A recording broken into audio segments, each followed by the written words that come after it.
नमस्कार, स्वागत है आप सभी का डीडी न्यूज के इस खास बुलेटिन एक्सप्रेस 100 में, जहां हम आपके लिए लेकर आते हैं राजनीति, मनोरंजन, देश, दुनिया, खेल और व्यापार जगत की सभी बड़ी खबरों को एक्सप्रेस यानी कि फटाफट अंदाज में। आपके साथ मैं हूं संध्या शर्मा।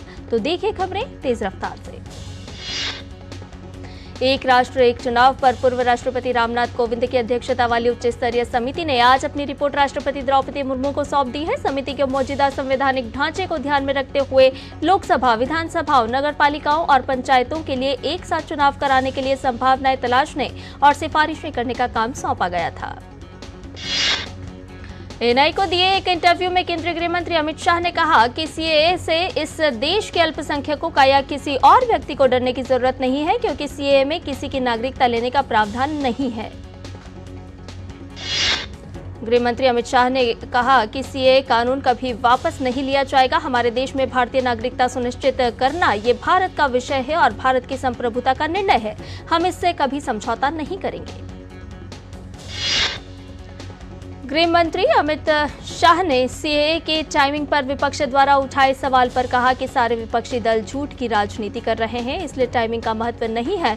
विपक्ष तुष्टीकरण की राजनीति कर वोट बैंक को मजबूत करना चाहता है। गृह मंत्री अमित शाह ने कहा कि वे सभी लोग जिन्होंने 15 अगस्त 1947 से 31 दिसंबर 2014 के बीच भारत में प्रवेश किया है, उनका यहां स्वागत है। केंद्रीय गृह मंत्री अमित शाह ने कहा कि एनआरसी का सीएए से कोई लेना देना नहीं है। उन्होंने कहा कि सिर्फ नॉर्थ ईस्ट के वह राज्य जहां 2 तरह के विशेष अधिकार दिए गए हैं, उन इलाकों में सीएए लागू नहीं होगा। केंद्रीय गृह मंत्री अमित शाह ने कहा कि ममता बनर्जी बांग्लादेश से आए बंगाली हिंदू का अहित ना करे, वे इसे लेकर खौफ पैदा कर रही हैं। प्रधानमंत्री नरेंद्र मोदी दिल्ली के जेएलएन स्टेडियम में आज शाम पीएम स्वनिधि योजना के लाभार्थियों को संबोधित करेंगे। प्रधानमंत्री के विजन से प्रेरित होकर 1 जून 2020 को पीएम स्वनिधि योजना लॉन्च की गई थी।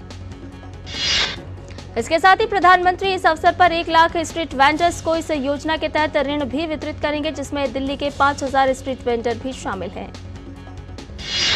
अब तक देश भर में 62 लाख से भी अधिक स्ट्रीट वेंडर्स को 10,978 करोड़ रुपए से ज्यादा की राशि के 82 लाख से अधिक ऋण वितरित किए जा चुके हैं। अकेले दिल्ली में 232 करोड़ रुपए की राशि के लगभग 2 लाख ऋण वितरित किए गए हैं। प्रधानमंत्री इस कार्यक्रम के दौरान दिल्ली मेट्रो के चौथे चरण में 2 अतिरिक्त कॉरिडोर की आधारशिला भी रखेंगे। ये कॉरिडोर लाजपत नगर से साकेत जी ब्लॉक तक और इंद्रलोक से इंद्रप्रस्थ तक कुल मिलाकर 20 किलोमीटर से भी अधिक लंबे होंगे। भूटान के प्रधानमंत्री दाशो शेरिंग टोब्गे आज से 5 दिवसीय भारत दौरे पर हैं। इस वर्ष जनवरी में पदभार संभालने के बाद यह उनकी पहली विदेश यात्रा है। विदेश मंत्रालय ने कहा कि यात्रा के दौरान भूटान के प्रधानमंत्री दाशो शेरिंग टोब्गे राष्ट्रपति द्रौपदी मुर्मू से मुलाकात करेंगे और प्रधानमंत्री नरेंद्र मोदी के साथ द्विपक्षीय वार्ता करेंगे। प्रधानमंत्री दाशो शेरिंग टोब्गे के साथ विदेश व्यापार मंत्री, ऊर्जा और प्राकृतिक संसाधन मंत्री, उद्योग, वाणिज्य और रोजगार मंत्री और भूटान सरकार के वरिष्ठ अधिकारी होंगे।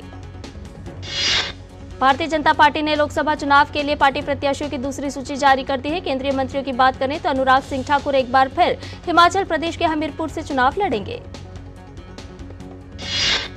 केंद्रीय मंत्री अनुराग सिंह ठाकुर ने हमीरपुर से भाजपा का उम्मीदवार बनाए जाने पर पार्टी का आभार जताया है। उन्होंने कहा कि मुझे पूर्ण विश्वास है, हम इस बार इतिहास रचेंगे। वहीं पीयूष गोयल को मुंबई उत्तर से, नितिन गडकरी को नागपुर से मैदान में उतारा गया है। वहीं अनिल बलूनी को गढ़वाल से, तेजस्वी सूर्या को बंगलुरु दक्षिण से और हर्ष मल्होत्रा को पूर्वी दिल्ली से टिकट दिया गया है।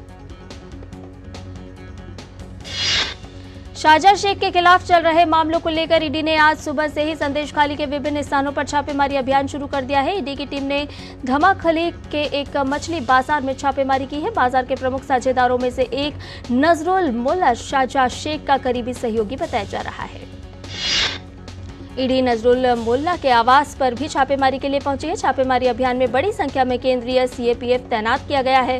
ईडी ने आज शारजाह शेख के भाई और उनके कुछ करीबी अन्य लोगों को पूछताछ के लिए तलब किया है। उत्तर प्रदेश के समाजवादी पार्टी के नेता और पूर्व कैबिनेट मंत्री गायत्री प्रजापति के घर प्रवर्तन निदेशालय ने छापा मारा है। ईडी के कई अधिकारी घर के अंदर छापेमारी कर रहे हैं। गायत्री प्रजापति की पत्नी महाराजी देवी और छोटे बेटे अनुराग प्रजापति भी घर के अंदर मौजूद हैं। दिल्ली के मुख्यमंत्री अरविंद केजरीवाल के हिंदू शरणार्थियों पर दिए गए विवादित बयान के बाद उनकी हर तरफ आलोचना हो रही है। इस मामले पर हिंदू शरणार्थियों ने केजरीवाल के घर के बाहर विरोध प्रदर्शन किया। अखिल भारतीय संत समिति ने दिल्ली के सीएम अरविंद केजरीवाल के सीएए को लेकर दिए गए विवादास्पद बयान पर कड़ी प्रतिक्रिया जाहिर की है। महामंत्री स्वामी जितेंद्रानंद सरस्वती ने अरविंद केजरीवाल के बयान को हिंदुओं के लिए बेहद अपमानजनक बताया है। नागरिकता संशोधन कानून को लेकर केंद्रीय मंत्री हरदीप सिंह पुरी ने कहा कि इससे किसी की नागरिकता नहीं जाएगी, इसकी आलोचना को कोई मतलब ही नहीं है। संयुक्त राष्ट्र में भारत की स्थायी प्रतिनिधि रुचिरा कंबोज ने कहा कि महिलाओं ने लंबे समय से शांति, विकास और मानव अधिकारों में बड़ा योगदान दिया है और भारत इसका नेतृत्व करता है। साथ ही उन्होंने कहा कि दुनिया भर में संयुक्त राष्ट्र शांति मिशनों में 108 भारतीय महिला शांति रक्षक तैनात हैं। वहीं रुचिरा कंबोज ने एक बार फिर तत्काल आधार पर संयुक्त राष्ट्र सुरक्षा परिषद में सुधारों का आह्वान किया। केंद्रीय मंत्री अर्जुन मुंडा आज झारखंड में अंतर्राष्ट्रीय स्तर के अत्याधुनिक बड़ी शर्ट टेस्टिंग लैब का शिलान्यास करेंगे। प्रधानमंत्री नरेंद्र मोदी के मार्गदर्शन में देश में कृषि एवं संबद्ध क्षेत्रों तथा किसानों को प्राथमिकता केंद्र सरकार सदैव प्राथमिकता देती रही है। उत्तर प्रदेश के मुख्यमंत्री योगी आदित्यनाथ आज अयोध्या धाम के दौरे पर रहेंगे। योगी राजकीय इंटर कॉलेज में चल रहे 4 दिन के किसान मेले के समापन कार्यक्रम में शामिल होकर जनसभा को संबोधित करेंगे। इस दौरान मुख्यमंत्री योगी अयोध्या वासियों को लगभग 1000 करोड़ की परियोजनाओं का लोकार्पण करेंगे। कार्यक्रम में पूरे जिले से किसान व भाजपा कार्यकर्ता मुख्यमंत्री की सभा में सम्मिलित होंगे। मुख्यमंत्री रामनवमी की तैयारियों को लेकर अधिकारियों के साथ बैठक भी करेंगे। डीआरआई ने 4 राज्यों में छापे मारकर 12 तस्करों को गिरफ्तार कर विदेश से तस्करी कर लाए 40 करोड़ रुपए का 61.08 किलो सोना, 13 लाख रुपए कैश और 19 गाड़ियां जब्त की है। डीआरआई ने राइजिंग सन नाम से यह ऑपरेशन चलाया था। गृह मंत्रालय ने केंद्रीय पुलिस कल्याण भंडार से वस्तुओं की खरीद पर लगने वाली जीएसटी पर 50% वित्तीय सहायता देने का फैसला किया। यह निर्णय 1 अप्रैल 2024 से प्रभावी होगा। केंद्रीय मंत्री पशुपति कुमार पारस आज वर्ल्ड फूड इंडिया 2024 के कट एंड रेजर कार्यक्रम का उद्घाटन करेंगे। वर्ल्ड फूड इंडिया 2024 19 से 22 सितंबर 2024 तक नई दिल्ली में आयोजित होगा। केंद्रीय विज्ञान और प्रौद्योगिकी मंत्री डॉक्टर जितेंद्र सिंह आज आत्मनिर्भर भारत के लिए विज्ञान प्रौद्योगिकी पैनोरमा का 1 दशक इस रिपोर्ट को लॉन्च करेंगे। इलेक्ट्रॉनिक्स और सूचना प्रौद्योगिकी मंत्रालय राज्य मंत्री राजीव चंद्रशेखर आज नई दिल्ली में भारत CIO शिखर सम्मेलन 2024 में मुख्य भाषण देंगे। आज बॉम्बे हाईकोर्ट में एनसीपी अयोग्यता मामले की सुनवाई होगी। बॉम्बे हाईकोर्ट शरद पवार के एनसीपी गुट के 10 विधायकों की याचिकाओं पर सुनवाई करेगा, जिसमें विधायकों को अयोग्य न ठहराने के स्पीकर के फैसले को चुनौती दी गई है। बेलारूस के विदेश मंत्री सर्गेई एलेनिक ने हाल ही में भारत का दौरा किया। अपने दौरे के दौरान उन्होंने विदेश मंत्री डॉक्टर एस जयशंकर से मुलाकात की और द्विपक्षीय वार्ता की, जिसमें कई मुद्दों पर चर्चा की गई। राज्यसभा के लिए मनोनीत प्रख्यात समाजसेवी सुधा मूर्ति ने सांसद के रूप में ली शपथ। अंतर्राष्ट्रीय महिला दिवस के दिन सुधा मूर्ति के मनोनयन का ऐलान किया गया था। नोएडा में चिल्ला बॉर्डर पर सुरक्षा व्यवस्था पर डीआईजी अपर पुलिस आयुक्त law and order Shivhari Meena ने कहा कि सीमाओं पर सुरक्षा व्यवस्था की गई है, किसान नेताओं से बात की जा रही है, यातायात सुचारू रूप से चल रहा है। बिहार के मुजफ्फरपुर जिले में भीषण सड़क हादसा हुआ। रामपुर हर के पास ट्रक और स्कॉर्पियो की इस टक्कर में 4 लोगों की मौत हो गई। चित्रकूट में पुलिस और एसओजी की संयुक्त टीम ने ट्रक चोरी के 6 आरोपियों को गिरफ्तार किया है। इन लोगों से हुई मुठभेड़ में एक पुलिसकर्मी जख्मी हुआ है। 2 बदमाशों के पैरों में भी गोली लगी है। सबको जिला अस्पताल में भर्ती कराया गया है। जम्मू कश्मीर का मौसम एक बार फिर बदल गया है। पहाड़ी क्षेत्रों में हल्की बर्फबारी हुई है। वहीं पुंछ जिले के निचले क्षेत्रों में बारिश हुई है। साथ ही पुंछ जिले के पीर पंजाल क्षेत्र के मुगल रोड पर भारी बर्फबारी हुई। आज भारतीय शेयर बाजार गिरावट के साथ खुले। बाजार के प्रमुख इंडेक्स भी लाल निशान में कारोबार करते दिखे। केंद्रीय कोयला मंत्री प्रहलाद जोशी ने कहा कि कोयला मंत्रालय वित्त वर्ष 2024-25 में बिजली क्षेत्र के 87.4 करोड़ टन कोयले की मांग को पूरा करने के लिए तैयार है। प्रहलाद जोशी ने कहा कि कोयला आयात में कमी से सिर्फ 1 साल में 82,264 करोड़ रुपए की बचत हुई। सरकार का लक्ष्य 2026 तक कोयले का आयात शून्य करने का है। टाटा सन्स के चेयरमैन एन चंद्रशेखरन ने टाटा इलेक्ट्रॉनिक्स के 91,000 करोड़ रुपए की लागत से प्रस्तावित चिप विनिर्माण संयंत्र और असम में 27,000 करोड़ रुपए की चिप असेंबली इकाई के शिलान्यास समारोह में कहा कि हम आने वाले सालों में संयंत्रों से लगभग 72,000 रोजगार पैदा करेंगे। चंद्रशेखरन ने कहा कि इन संयंत्रों के लगने से बड़ी संख्या में नौकरियां पैदा होंगी। उन्होंने कहा कि यह केवल शुरुआत है, आगे चलकर इसका विस्तार होगा। हम गुजरात में 50,000 नौकरियां और असम के संयंत्र में 20 से 22,000 नौकरियां तलाश रहे हैं, लेकिन इसमें समय लगेगा। उत्तर प्रदेश रियल एस्टेट नियामक प्राधिकरण ने राज्य में आवासीय परियोजनाओं के प्रवर्तकों को मौजूदा और संभावित खरीदारों को QR कोड के साथ परियोजना पंजीकरण प्रमाण पत्र देने का दिया निर्देश। यूपी रेरा ने कहा कि उसने हाल ही में परियोजनाओं के पंजीकरण से संबंधित प्रमाण पत्र को नए सिरे से डिजाइन किया है। प्रमाण पत्र पर प्राधिकरण के सचिव का डिजिटल हस्ताक्षर अंकित है और उसे एक QR कोड से भी लैस किया गया है। वाहनों के वितरक और servicing company popular vehicles and services के आरंभिक सार्वजनिक निर्गम यानी कि IPO को पेशकश के दूसरे दिन 45% अभियान मिला।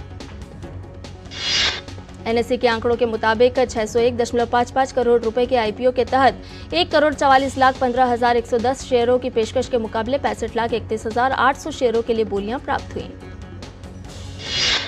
उद्योगपति अनिल अग्रवाल की अगुवाई वाली वेदांता लिमिटेड ने कहा कि वह अपने पूर्व शेयर धारकों केयर्न एनर्जी को लाभांश भुगतान में देरी पर 77.6 करोड़ रुपए का जुर्माना लगाने के बाजार नियामक सेबी के आदेश के खिलाफ करेगी अपील। और बुलेटिन में फिलहाल रुकने एक छोटे से ब्रेक के लिए जल्द हाजिर होंगे। आप बने रहिए DD न्यूज के साथ। नए दिन की करें शुरुआत भारतीय ज्ञान परंपरा, संस्कृत और स्वास्थ्य के साथ। स्वास्थ्य में उपयोगी आयुष पद्धतियों का विज्ञान, संस्कृति, कला, योग का अद्भुत ज्ञान। देखिए विशेष कार्यक्रम सुप्रभातम सोमवार से शुक्रवार सुबह 7 बजे सिर्फ DD न्यूज पर।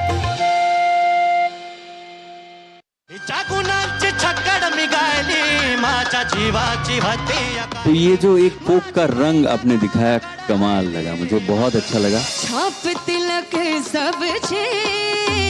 बहुत ही सुंदर। I really have nothing to say. Amazing. Bharat का अमृत कलश हर शनिवार और रविवार शाम 7 बजे सिर्फ DD नेशनल पर। देश का पहला चैनल, देश का अपना चैनल। ब्रिटिश सरकार ने इंडिया को हमेशा के लिए छोड़कर जाने का डिसीजन ले लिया है। मुस्लिम आबादी वाले एरिया को इंडिया से अलग कर दिया जाएगा। ये सारी रियासतें तो हमारे देश का हिस्सा है ना। किसी भी हाल में बंटवारा नहीं होना चाहिए। इंडियन पॉलिटिकल लीडर्स चाहते हैं कि हम इस मामले से दूर रहें। I can handle that. But then there is this one person who cannot be fooled. He is clever and logical. ये जो आग जलाई है ना, सब जल रही है।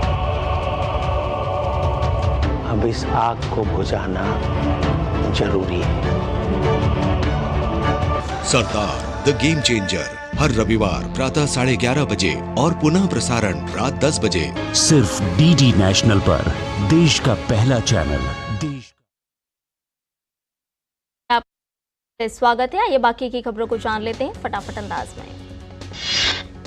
वेदांता ने कहा है कि ब्रिटिश कंपनी केयर ने सरकार के साथ पिछली तिथि से कर मांग का निपटारा करते समय ब्याज का दावा करने का अपना अधिकार छोड़ दिया था। मध्य प्रदेश सरकार राज्य में पर्यटन को बढ़ावा देने के लिए आज 2 इंजन वाले विमान का परिचालन प्रारंभ कर हवाई सेवा शुरू करेगी। एक आधिकारिक बयान में जानकारी दी गई कि पर्यटन के लिए इन 2 हवाई सेवाओं के नाम PM श्री पर्यटन वायु सेवा और धार्मिक पर्यटन हेली सेवा होंगे। Cholamandalam investment and finance company limited ने रियल्टी फर्म DLF लिमिटेड से चेन्नई में 735 करोड़ रुपए में 4.67 एकड़ जमीन खरीदी। बैंक क्षेत्र के दिग्गज उदय कोटक ने भारतीय बाजारों के उच्च मूल्यांकन को लेकर जताई जा रही चिंताओं के बीच कहा कि भारतीय बाजार बुलबुले वाले क्षेत्र में नहीं। उदय कोटक ने भारतीय प्रतिभूति एवं विनिमय बोर्ड की तरफ से आयोजित एक सम्मेलन में कहा कि बाजार में कुछ शुरुआती उफान हो सकता है और यह थोड़ा बुलबुलेदार हो सकता है, लेकिन यह नियंत्रण से बाहर नहीं। भारतीय रिजर्व बैंक ने कहा कि उसने कुछ नियामकीय मानदंडों का पालन नहीं करने को लेकर बैंक ऑफ इंडिया पर 1.4 करोड़ रुपए का जुर्माना लगाया। ऑनलाइन खरीद मंच मीशो लगभग 1700 पूर्व और मौजूदा कर्मचारियों से शेयर पुनर्खरीद करने के लिए खर्च करेगा 200 करोड़ रुपए। लंदन के हाउस ऑफ कॉमन्स में ब्रिटेन के प्रधानमंत्री ऋषि सुनक ने संसद में पेश की जाने वाली चरमपंथ की एक नई परिभाषा की रिपोर्टों का हवाला दिया और जोर दिया कि नई रणनीति स्वतंत्र अभिव्यक्ति को नहीं करेगी प्रभावित। प्रधानमंत्री ऋषि सुनक ने कहा कि उनकी सरकार देश की लोकतांत्रिक संस्थाओं पर कब्जा करने की कोशिश करने वाली चरमपंथी गतिविधियों से निपटने के उनके पास उपाय होने के लिए है प्रतिबद्ध। ब्रिटेन के प्रधानमंत्री ने कहा कि वास्तव में चरमपंथी गतिविधियों में वृद्धि हुई है जो हमारी लोकतांत्रिक संस्थाओं पर काबू करने की कोशिश कर रही है। 70 साल तक लोहे के फेफड़े के अंदर जीवन बिताने वाले पॉल अलेक्जेंडर की 78 वर्ष की आयु में निधन हो गया। अलेक्जेंडर 6 साल की उम्र में पोलियो से पीड़ित होने के बाद लोहे की संरचना के अंदर रहने को मजबूर थे। बीमार होने के कारण उसे 1952 में गर्दन के नीचे का हिस्सा लकवाग्रस्त हो गया था, जिससे वह खुद से सांस लेने में असमर्थ थे। यूक्रेन ने रूस को दिया बड़ा झटका। रूस के सबसे बड़े सरकारी तेल शोधक कारखाने रिफाइनरी पर यूक्रेन के ड्रोन हमले से लगी आग। यह रिफाइनरी प्रतिवर्ष 1 करोड़ 27 लाख मीट्रिक टन तेल का करती है शोधन। ड्रोन हमले से लगी आग से कुछ कर्मचारियों के झुलसने की सूचना है। क्षेत्र के गवर्नर ने बताया कि रिफाइनरी में लगी आग पर कुछ घंटों में काबू पा लिया गया है। हमले के कारण 2 रिफाइनिंग यूनिटों को किया गया बंद। रूसी राष्ट्रपति व्लादिमीर पुतिन ने कहा कि उनके देश में जारी राष्ट्रपति चुनाव की प्रक्रिया को बाधित करने के लिए पश्चिमी देशों द्वारा इस तरह के कराए जा रहे हैं हमले के बाद तेल आपूर्ति में रुकावट की आशंका से अंतर्राष्ट्रीय बाजार में तेल की कीमत 2% तक बढ़ गई है। रूस विश्व के सबसे बड़े तेल निर्यातक देशों में से एक। अमेरिकी संसद ने चीनी वीडियो ऐप टिकटॉक की वर्तमान स्वामित्व संरचना को देश की सुरक्षा के लिए खतरा मानते हुए बिल पास किया। 352-65 के वोट से पारित बिल अब सीनेट भेजा जाएगा। सांसदों ने तर्क दिया कि व्हाइट डांस पर चीनी सरकार का नियंत्रण है। ऐसे में चीनी सरकार चाहे अमेरिका के टिकटॉक यूजर्स के डेटा तक पहुंच की मांग कर सकती है। अर्जेंटीना इन दिनों तेज बारिश से जूझ रहा है। भारी बारिश के कारण घरों की छतें टूट गई है, जिस वजह से अधिकारियों को ऑरेंज अलर्ट घोषित करने और उड़ानें रद्द करने के लिए मजबूर होना पड़ा है। ब्यूनस आयर्स प्रांत के शहर कैंपाना में लोगों ने मिलकर ओलावृष्टि और बारिश के बाद ढह गए मकानों से बचा हुआ मलबा हटाना शुरू किया। स्थानीय प्रशासन ने राजधानी और नगरीय क्षेत्र में संभावित नुकसान और दैनिक जीवन की गतिविधियों में व्यवधान की चेतावनी देते हुए येलो अलर्ट जारी कर दिया है। इजरायली संसद ने संशोधित 2024 राज्य बजट को अपनी अंतिम मंजूरी दे दी है, जिसमें हमास के खिलाफ इजरायल के संघर्ष को वित्त पोषित करने के लिए 10 अरब शेकेल यानी कि जो इजरायली मुद्रा है उससे अधिक जोड़े गए। संसद के सदस्यों ने 584 बिलियन शेकेल के व्यय पैकेज के पक्ष में मतदान किया। योजना में स्वास्थ्य, शिक्षा, पुलिस और कल्याण के लिए उच्च आवंटन भी शामिल है। विपक्षी नेता यार लैपिड ने बेंजामिन नेतन्याहू के गठबंधन पर आम इजरायलियों की अनदेखी का आरोप लगाया है और कहा है कि जनता को उनकी सरकार की विफलताओं की कीमत चुकानी होगी। यूरोपीय संघ के सांसदों ने आर्टिफिशियल इंटेलिजेंस नियमों पर राजनीतिक समझौते का समर्थन किया है। कुल 523 यूरोपीय संघ के सांसदों ने समझौते के पक्ष में मतदान किया, जबकि 46 इसके खिलाफ थे और 49 अनुपस्थित रहे। All England open badminton championship में आज महिला एकल वर्ग में पीवी सिंधु का सामना कोरिया की आन सी यंग से होगा। वहीं पुरुष एकल वर्ग में लक्ष्य सेन का सामना अंतिम 16 में आज डेनमार्क के एंडर्स एंटोनसेन से होगा। वहीं पुरुष युगल वर्ग में आज चिराग सात्विक की जोड़ी का सामना अंतिम 16 में इंडोनेशिया के मोहम्मद शोहिबुल फिक्री और बगस मौलाना की जोड़ी से होगा। महिला युगल वर्ग में भारत की तनिषा क्रोस्टो और अश्विनी पोनप्पा की जोड़ी का अंतिम 16 में सामना झांग शुशियान और झेंग यू की चीनी जोड़ी से होगा। रणजी ट्रॉफी फाइनल में मुंबई ने विदर्भ के सामने 538 रन का लक्ष्य रखा है। जवाब चौथे दिन का खेल खत्म होने तक विदर्भ ने 5 विकेट खोकर 248 रन बना लिए हैं। जीत से अभी भी 290 रन दूर। बांग्लादेश और श्रीलंका के बीच 3 मैच की 1 दिवसीय सीरीज का पहला मुकाबला बांग्लादेश ने 6 विकेट से अपने नाम किया। सीरीज में बनाई 1-0 की बढ़त। इंग्लैंड के बल्लेबाज हैरी ब्रुक ने आईपीएल के इस सीजन से अपना नाम वापस ले लिया है। ब्रुक ने अपने इस फैसले के पीछे निजी कारणों का हवाला दिया है। ब्रुक के हटने से दिल्ली कैपिटल्स की टीम को लगा तगड़ा झटका। महिला प्रीमियर लीग में दिल्ली कैपिटल्स ने गुजरात जॉइंट्स की टीम को 7 विकेट से हराया। इस जीत के साथ ही टीम ने फाइनल में जगह बनाई। यूएफए चैंपियंस लीग फुटबॉल प्रतियोगिता में अंतिम 16 के मुकाबले में एटलेटिको मैड्रिड ने इंटर मिलान को हराकर क्वार्टर फाइनल में प्रवेश किया। बोरुसिया डॉर्टमंड की टीम भी पीएसवी एंडोवेन की टीम के खिलाफ जीत दर्ज कर क्वार्टर फाइनल में प्रवेश कर गई। रूस के डेनियल मेदवेदेव इंडियन वेल्स के क्वार्टर फाइनल में पहुंच गए हैं। मेदवेदेव ने अंतिम 16 के मैच में बुल्गारिया के ग्रिगोर दिमित्रोव को 6-4, 6-4 के अंतर से हरा दिया। विश्व नंबर 2 बेलारूस की आर्यन सबालेंका का इंडियन वेल्स में सफर चौथे दौर में समाप्त हो गया। चौथे दौर के मैच में सबालेंका का सामना अमेरिका की एमा नोवारो से हार से मिला। अमेरिका की कोको गॉफ ने भी अंतिम 8 में प्रवेश किया। बेल्जियम की एलिस मर्टेंस को 6-0, 6-2 से हराया।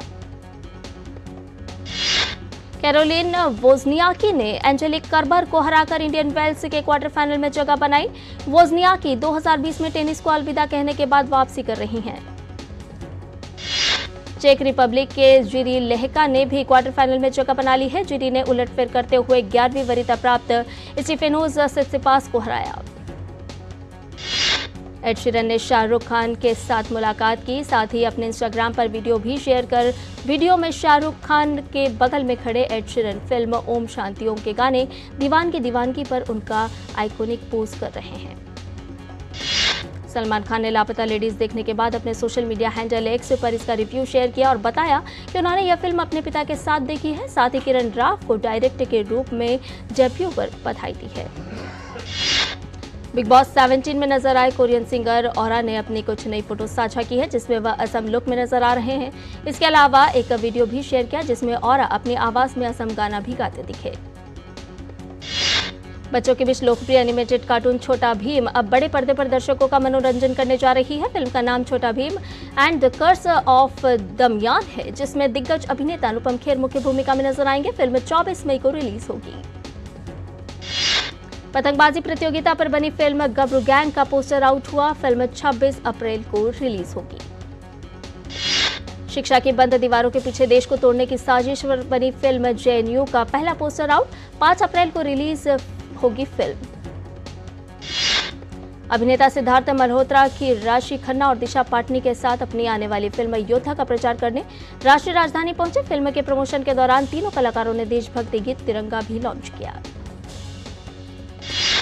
अभिनेता निर्देशक सुबोध भावे आने वाली फिल्म संगीत मान अपमान का निर्देशन करने जा रहे हैं। यह फिल्म प्रसिद्ध मराठी लेखक कृष्णाजी प्रभाकर खादिलकर के प्रसिद्ध नाटक पर आधारित है।